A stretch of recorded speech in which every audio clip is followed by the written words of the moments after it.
Hello. Today I want to talk about how to read more books. Now, I like reading books, and most people, if you ask them, do you read much? People say, no, I don't have time, but I'd like to. I want to read more. I think we all know that we can get a lot of information from reading, but also we all know that we're so busy and reading a book seems like too much hard work. Easier to just watch a video. Well, I'm going to give you 5 ways that you can read more. And by the way, if you think reading is not important, here's a quote from Harry S. Truman, the president, former president. He said, "Not all readers are leaders, but all leaders are readers." Think about that. That was before Trump. Trump's not a reader. Okay, let's see. Okay, I've got 5 ways that you can improve and read more books. By the way, I got this information from a man called Mark Manson, who puts YouTube videos out with these kinds of topics, but for native speakers, and he's trying to sell his books.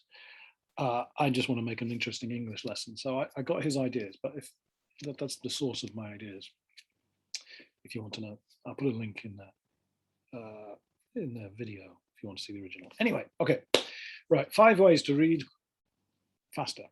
Number 1, cut the inner monologue, that little voice that sounds out every word. If you don't need to sound it out, your eyes can move more quickly. What? Now, that may be difficult in English if you're reading English, but do you have this where you read a word and you sort of sound it out, like the dog, D-O-G, dog, dog. The dog is on, when you read something, and you read it aloud, there's a little voice in your head when you're reading something. Do you have that?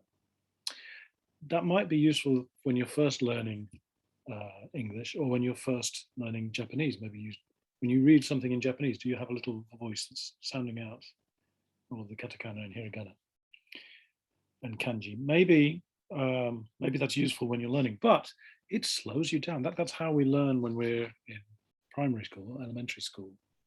We sound out the difficult words, but we are adults. You don't need to sound it out. If you know the meaning of the word, you don't have to have a little voice in your head when you're reading. You can just skip through it. Oh, I know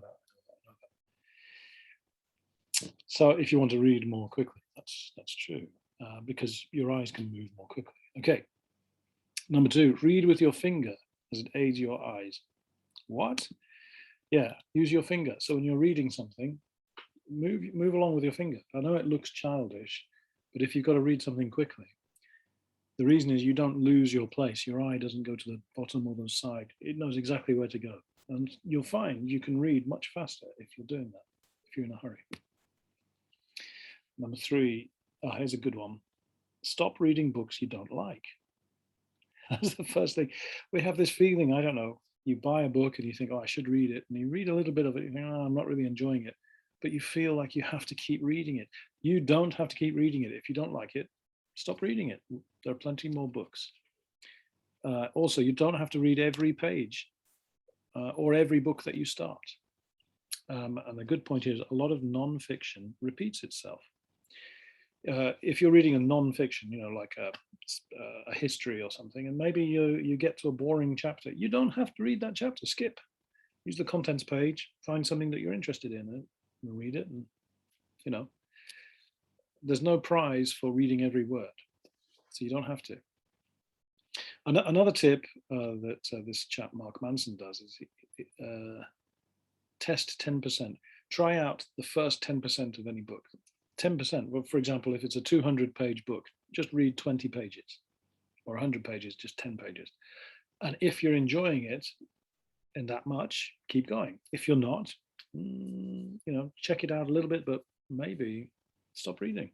Don't waste your life on bad books. Okay, number 4, schedule your reading time. Reading is the most transportable hobby. Read on your lunch break and downtime, and schedule time on top of it. Okay. So there's two things here, actually. One is always have a book with you, or a Kindle or something.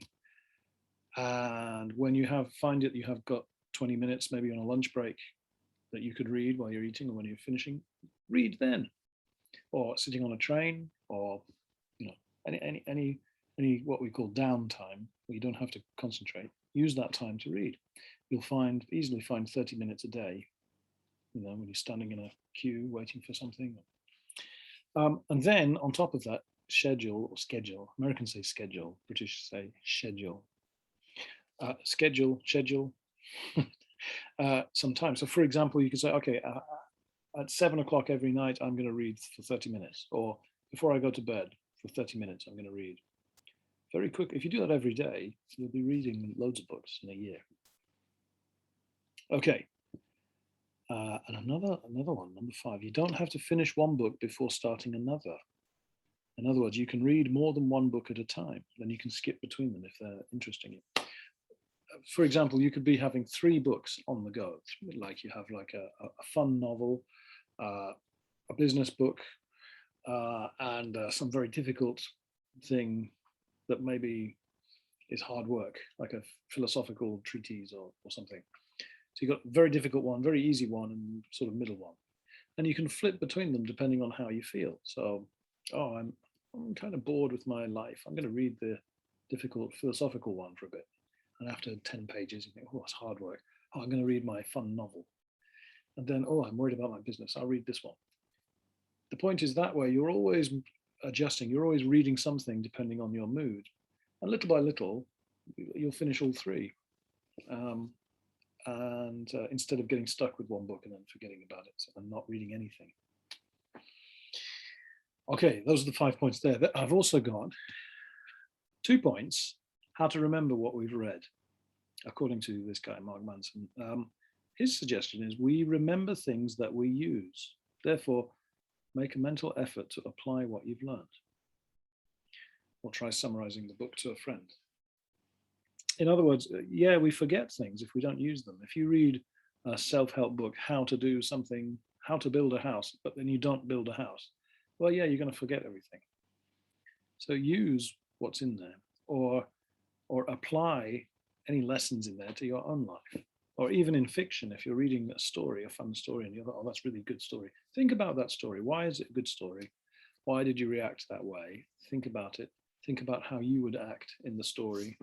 And then you'll easily remember the story. Use what you read, then you can remember it. If you don't use it, you'll forget it. Don't make lots of notes, unless you want to. The other point about remembering what you've read, you don't have to remember all the details, just where to find it. So if you read a good book, this is a really good book about history of Europe. Okay, that's all you have to remember. The next time somebody says, hey, do you know anything about European history? I do. I know where to find information here. I can't remember what he said, but this chapter I remember was good. But you don't have to carry all the facts around with you all the time. Just where to find it. Okay. Okay, let's do some questions. I've got 3 questions here. Number 1, do you want to read more? Why? Why not? Question 2, do you do any of these 5 tips? These 5 tips up here that we talked about. Would they work for reading Japanese?